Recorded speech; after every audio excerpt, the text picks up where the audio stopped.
तो book of Esper के इस एपिसोड की स्टार्टिंग में क्वांगरोन एम्पायर के 4 एल्डर थे, वो आ चुके थे और वो सबके सब रेडियन स्टेज कल्टीवेटर थे। उनमें से हाईएस्ट कल्टीवेटर रेडियन स्टेज के 7th लेयर पे था, बाकी सभी लोग 4, 5, 6 लेयर पे थे। सबसे पहले तो वो लोग जूफेन से नॉर्मली बात करते हैं शस्त्र कह के, लेकिन जूफेन उनकी एक बात नहीं सुनता। वो लोग पूछते हैं कि आपने इन्हें क्यों मारा, लेकिन तब भी जूफेन उन्हें एक भी सवाल का आंसर नहीं देता है, उल्टा उनका ही मजाक उड़ाने लगता है, जिससे कि वो सभी लोग बहुत ज्यादा ही गुस्सा हो चुके थे। जो रेडियन स्टेज के 7th लेयर पे था बंदा, वो जूफेन से कहता है जो तुम्हारी कल्टीवेशन है वो बहुत ज्यादा अच्छी है, तुम रेडियन स्टेज के 8th लेयर पर हो, लेकिन ये मत सोचो कि तुम इतने ज्यादा पावरफुल हो कि हम सभी को हरा दोगे। हम लोग क्वांटिटी में तुमसे ज्यादा हैं, तुम अकेले हम चारों को बिल्कुल ही नहीं हरा सकते। देन दोबारा से जो जूफेन होता है उनका मजाक उड़ाने लगता है। अब वो सभी एल्डर्स एकदम बौखला उठे थे, इतने रुको भैया अभी बस तुमको बताते हैं। बस वो जूफेन के ऊपर अटैक करने वाले थे, लेकिन वैसे ही उनके सामने 6th प्रिंस आ जाता है जो कि कहता है रुक जाओ। और जब जूफेन को दिखता है तो वो बहुत ज्यादा हैरान हो जाता है। ये जूफेन को जानता था कि जूफेन कौन है। फिर वैसे ही जूफेन के पास जाता है और कहता है जूफेन भैया मैं आपका जबरा फैन हूँ, मुझे लगा था कि आप मर गए होंगे अब तक की, कि आपके पीछे यूनिवर्सल रियलिटी सेक्ट लगा था और आपकी इन्फॉर्मेशन हर जगह पर फैल चुकी है। अब तक कि मैं सोच रहा था कि आप मर चुके हैं, लेकिन सही में जूफेन भैया आपको जिंदा देखकर आपको वाकई में बता नहीं सकता मैं कितना ज्यादा खुश हूँ और मैं आपका बहुत बहुत बहुत बड़ा फैन हूँ। वैसे ही जो जूफेन होता है वो कहता है तुम बोल क्या रहे हो, आखिरकार मेरे फैन कैसे हो सकते हो, क्या तुम मुझे जानते हो और क्या मैं तुम्हें जानता हूँ। वैसे ही 6th प्रिंस कहता है जूफेन भैया तुम हमका नहीं जानते, लेकिन हम आपको जानते हैं भैया, क्योंकि आपने हमें नहीं देखा था डबल ड्रैगन गैदरिंग में, लेकिन हम या आपकी पूरी फाइट देखे थे और इसीलिए तब से ही हम आपके फैन हो गए थे। जब डबल ड्रैगन गैदरिंग था तो हम लोग भी वहाँ पर देखने गए थे बेस्ट टाइमिंग सेक्ट की तरफ से। अभी जो जूफेन होता है वो कहता है तुम मेरे फैन हो, लेकिन तुम मेरे फैन कैसे ही हो सकते हो, मैंने तो बेस्ट टाइमिंग सेक्ट को हरा दिया था और मेरी ही वजह से जो तुम्हारा बेस्ट टाइमिंग सेक्ट था जो कि तुम्हारा गार्डियन सेक्ट भी है, वो डबल ड्रैगन गैदरिंग में सबसे लास्ट आया तो और मैंने उन सबको मार डाला था। तो अब तुम ही बताओ तुम मेरे फैन कैसे हो सकते हो। तभी जो क्वांगरोन का 6th प्रिंस होता है बहुत ज्यादा इमोशनल होते हुए कहता है जूफेन भैया आपको नहीं पता है मैं आपका बहुत बड़ा फैन हूँ, और जब मुझे आपकी खबर मिली कि आप मर चुके हो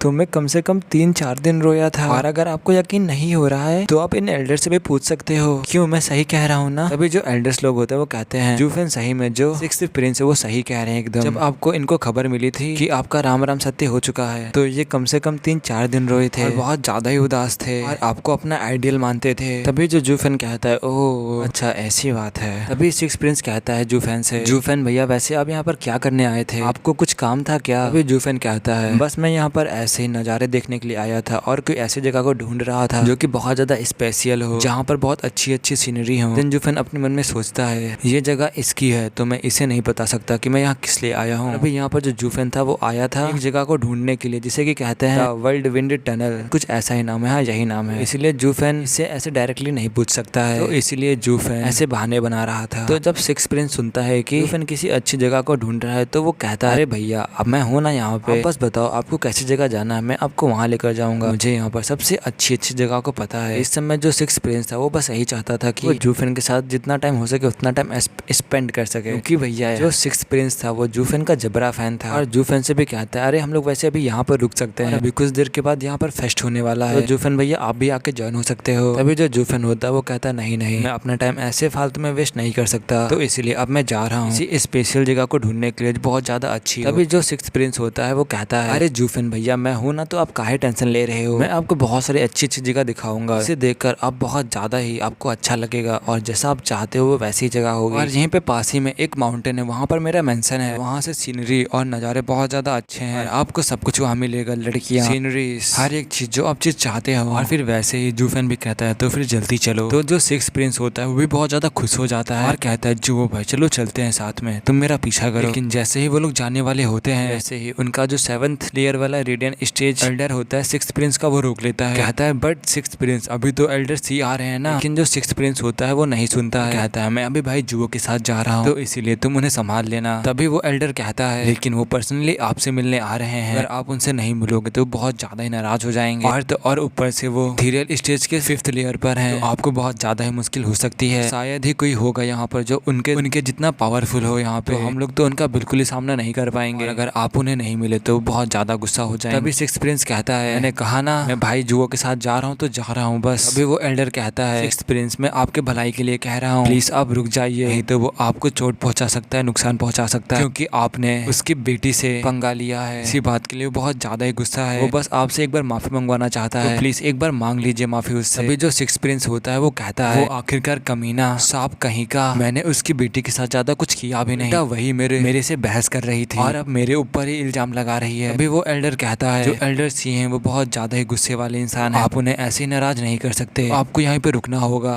तभी जो प्रिंस होता है वो कहता है, आखिरकार हम लोग उससे क्यों ही डर रहे हैं, वो तो बेस्ट टाइमिंग सेट से निकाल दिया गया है ना, उसके साथ उसके दोनों दोस्त भी निकाल दिए गए थे, अब उनसे क्यों ही डरना, और इस बार मैं इंपीरियल फादर से कहकर उसे जरूर मरवा डालूंगा। लेकिन वैसे ही जो एल्डर होता है वो कहता है, भैया सिक्स प्रिंस मान जाओ यार, आ गया तो तुम्हारी वो फाड़ के रख देगा, तुम्हारी भलाई के लिए कह रहा हूँ। सिक्स प्रिंस भैया भले ही वो स्टेमिंग सेट से निकाल दिया गया, लेकिन उसकी जो पावर है उसको कोई भी टक्कर नहीं दे सकता इतनी आसानी से, तक कि हमारे पूरे कोंगरान के एम्पायर में भी शायद ही कोई उसके टक्कर का होगा। तो प्लीज सिक्स प्रिंस जी अपनी जिद को छोड़ दो, यहाँ पर थोड़ी देर के लिए रुक जाओ जब तक कि वो आ नहीं जाते। लेकिन भैया अभी भी जो सिक्स प्रिंस थे वो नहीं मानते, कहता है नहीं, मुझे मेरा आज आइडियल मिला है, आज का टाइम, आज का पूरा दिन मैं अपने आइडियल के साथ बिताऊंगा। तभी वो एल्डर जूफेन से भी कहता है, सर जूफेन प्लीज आप ही सिक्स प्रिंस को समझा लो, अगर सिक्स प्रिंस नहीं मानते हैं तो उनके जान पर भी बात आ सकती है, क्योंकि वो बूढ़ा बहुत ज्यादा ही हरामी है, वो एकदम ही एक चालाक सांप जैसा है जो कभी भी कैसे भी डस सकता है। जूफेन कहता है, जब तक कि ये मुझे उस प्लेस पे लेकर जाता है जहाँ मैं जाना चाहता हूँ, तब तक कि मेरे पंखे को कोई हाथ भी नहीं लगा सकता, लेकिन मेरा काम होने के बाद अभी मैं इसकी प्रोटेक्शन करूंगा। समय जो सिक्स्थ प्रिंस था वो भी घबराया हुआ था, लेकिन वो भी जूफेन के साथ टाइम बिताना चाहता था, इसीलिए वो किसी की भी नहीं सुनता और जूफेन को लेकर जाने लगता है। एल्डर से कहता है, आप लोग यहीं पे वेट करो उनका, उन्हें अच्छे से ट्रीट करना। देन वो जूफेन को लेकर अपने माउंटेन के मेंशन की तरफ चला जाता है। तो गाइस सिर्फ यहाँ तक ही 2 से 3 चैप्टर खत्म हो चुके हैं। अगर मैं प्रॉपर अच्छे से वीडियो को एक्सप्लेन करता इतनी स्टोरी भी कवर नहीं हो पाती। तो अब कंटिन्यू करते हैं। तो फिर वो चारों के चारों जो एल्डर होते हैं वो वहीं पे रुकते हैं और अब जूफेन और जो वो सिक्स्थ प्रिंस था वो एक माउंटेन के पास आ चुका था। माउंटेन के वहीं पर एक मेंशन होता है। इस समय जो वो सिक्स्थ प्रिंस था वो बहुत ज्यादा ही पोलाइटली बात कर रहा था जूफेन से, एकदम सर्वेंट की तरह बिहेव कर रहा था, मानो कि वो जो जूफेन का सर्वेंट हो। वो ऐसा इसलिए कर रहा था क्योंकि वो जूफेन की रिस्पेक्ट करता था। इस बिहेवियर को देखकर जो वहाँ पर मेंशन में जो जितने भी सर्वेंट थे वो सभी लोग हैरान थे और वो लोग कह रहे थे आपस में, आखिरकार ये सिक्स्थ प्रिंस इतने ज्यादा पोलाइट कैसे हो गए, ये तो कभी भी ऐसे नहीं थे। आखिरकार वो आदमी कौन है जो इनके साथ चल रहा है, सिक्स्थ प्रिंस आखिरकार क्यों इनके सामने इतना ज्यादा पोलाइटली बिहेव कर रहे हैं। वो लोग ऐसे ही बातें कर रहे होते बकवास सारी। और अब जूफेन भी उनके मेंशन में आ चुका था। वो जो मेंशन था वो उस माउंटेन में था, जस्ट उस मेंशन के सामने एक बहुत बड़ी झील थी, ऊपर जो वाटरफॉल नहीं होता है, भी वाटरफॉल वाला पानी था, वो सब उसी झील में आके गिर रहा था। तो मतलब कह सकते हो कि वहाँ का जो नजारा था एकदम ही बढ़िया था। और इस समय जो जूफेन था वो बस गेस्ट बनने का नाटक कर रहा था, उसे तो बस अपने काम से काम लेना था और जैसे उसका काम हो जाएगा वो यहाँ से निकल जाएगा। और अब हमें दोबारा से उसी रेस्टोरेंट का सीन दिखाया जाता है जहाँ पर जो वो एल्डर सी था वो आ चुका था। जैसे ही वहाँ पर वो आता है वैसे ही वो चारों जो एल्डर होते हैं वो इसे ग्रीट करते हैं। इस समय वो बहुत ज्यादा ही चौड़ में दिख रहा था, मानो कि वो यहाँ का किंग हो, सभी लोग उसके सामने एक चींटी जैसे हो। और जैसे ही वो एल्डर सी यहाँ पर आता है तो वैसे ही कहता है, समझो अपनी तारीफ करने लगता है, कहता है कि तुम लोग मेरा वेलकम ऐसे करोगे, मेरे लिए तो खुद यहाँ पर एम्परर को आना चाहिए था। ऐसे वैसी और बातें कर रहा था। और फिर वैसे वो दोबारा से एल्डर से पूछता है, आखिरकार सिक्स्थ प्रिंस कहाँ पर हैं, क्या वो मेरे वेलकम के लिए यहाँ नहीं आए हैं, जल्दी से उन्हें यहाँ पर बुलाओ। फिर जो वो एल्डर होता है वो कहता है, जो वो सिक्स्थ प्रिंस है वो यहाँ पर नहीं आए हैं, उनकी जो तबीयत है वो बहुत ज्यादा ही खराब है। ऐसे धड़ाम की आवाज आती है, ढिसुम ढिसुम ढिसुम, ऐसी आवतीन आवाजें आती हैं। और अब जो चारों एल्डर थे वो अपने मुंह से खून को थूक दिए थे और वो बहुत ज्यादा इंजर्ड हो चुके थे। वो लोग कैसे ना कैसे करके उनसे माफी मांगते हैं कि उनकी बहुत ज्यादा ही सही में तबीयत खराब है, वो यहाँ पर नहीं आ पाए हैं, तो प्लीज आप उन्हें माफ कर दीजिए, वो आपसे फिर कभी और मिलना चाहेंगे। तभी जो वो एल्डर सी होता है वो कहता है, मैं खासकर यहाँ पर मिलने के लिए आया था उसे, और वो यहाँ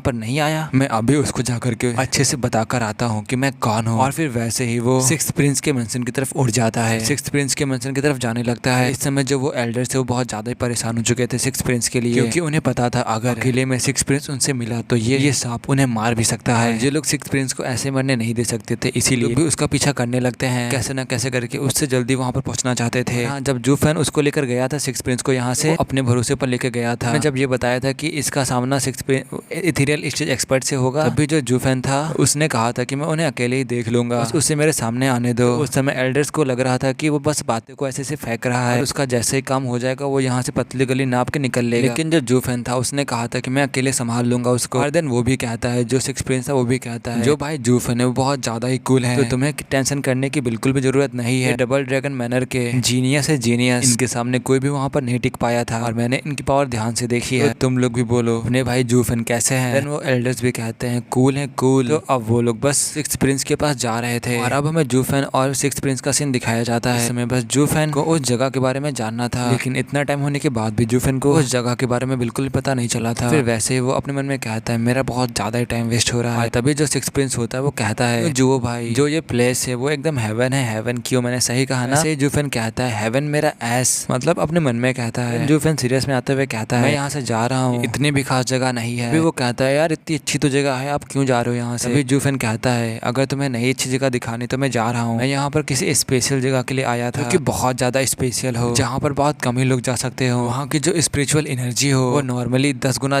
1000 गुना ज्यादा हो। ऐसे प्रिंस कहता है ये जगह भी तो वैसी है ना, आप तो सिर्फ सीनरी देखना चाहते थे ना, अच्छी जगह का आनंद लेना चाहते थे। ऐसे जूफेन कहता है अगर तुम्हें नहीं दिखाना तो मैं जा रहा हूँ। फिर वैसे जूफेन उठकर वहाँ से जाने लगता है और फिर वैसे जो 6th प्रिंस होता है भी वैसे उठ जाता है और जल्दी से जूफेन के पास जाता है और उसे रोक लेता है। कहता है नहीं जूफेन आप रुक जाइए, मैं आपको बहुत अच्छी जगह पे लेकर चलता हूँ, लेकिन वो मेरे एल्डर ब्रदर की जगह है, वो जगह बहुत ज्यादा ही अच्छी और बहुत ज्यादा ही स्पेशल है, जैसा आप बता रहे हो एकदम वैसी वो जगह है। और फिर वैसे जूफेन के मन में लड्डू फूटा, फिर एक बार और फूटा, फिर एक बार और फूटा और फिर वैसे जूफेन भी मान जाता है ठीक है जल्दी से मुझे वहाँ पर लेकर चलो। देन वैसे जो 6th प्रिंस होता है वो कहता है वैसे आज तो आप इंजॉय कर लीजिए, लोग कल चलते हैं ना, आज साथ में पूरा दिन एंजॉय करते हैं और कल आराम से चलेंगे। जूफेन कहता है नहीं मेरे पास बिल्कुल भी टाइम नहीं है, मुझे अभी की अभी इसी टाइम लेकर चलो। और फिर वैसे ही 6th प्रिंस भी कहता है ठीक है चलिए फिर चलते हैं। और फिर जैसे वो लोग जाने वाले होते हैं वैसे ही जो वो एल्डर्स होते हैं यहाँ पर बहुत ज्यादा जल्दबाजी में आ जाते हैं और कहते हैं 6th प्रिंस वो एल्डर सी सांप कहीं का यहाँ पर आ रहा है आपको मारने के लिए। ऐसे ही और भी बातें करता है ऐसा वैसा, तो मैं ज्यादा फालतू की बात नहीं बताने वाला। देन जो जूफेन होता है वो कहता है वो इसका कुछ भी नहीं कर पाएगा। देन जो एल्डर लोग होते हैं वो जूफेन को हल्के में ले रहे थे, लग रहा था कि एक रेडियन स्टेज का कल्टीवेटर आखिरकार कैसे ही इथेरियल स्टेज कल्टीवेटर को हरा पाएगा, और इसीलिए वो जूफेन के ऊपर भरोसा नहीं कर रहे थे। और देन वैसे ही जो प्रिंस होता है वो कहता है हम लोग जा रहे हैं एल्डर ब्रदर के घर और अब जो भी होगा वो देखा जाएगा। और क्या तुम्हें नहीं पता जो अपना जूफेन है वो कैसा है, वो कूल है कूल। उसने एक बार कह दिया ना कि वो मेरी प्रोटेक्शन कर रहा है, कोई भी उसे नहीं रोक सकता। फिर वैसे ही जूफेन और जो 6 प्रिंस होते हैं वहां से जाने लगते हैं और फिर उनके पीछे पीछे जो वो एल्डर्स होते हैं वो भी जाने लगते हैं, क्योंकि वो लोग प्रिंस को थोड़े से भी खतरे में नहीं डाल सकते थे। और जब वो लोग रास्ते से जा ही होते हैं उन्हें किसी की हंसने की आवाज आती है और कहता है अच्छा तुम यहाँ से जा रहे हो, मैं तुम्हारे मेंशन आ रहा था, ये कहकर जोरों जोरों से हंसने लगता है। और जब वो उसके पीछे जूफेन को खड़े हुए देखता है तो वो कहता है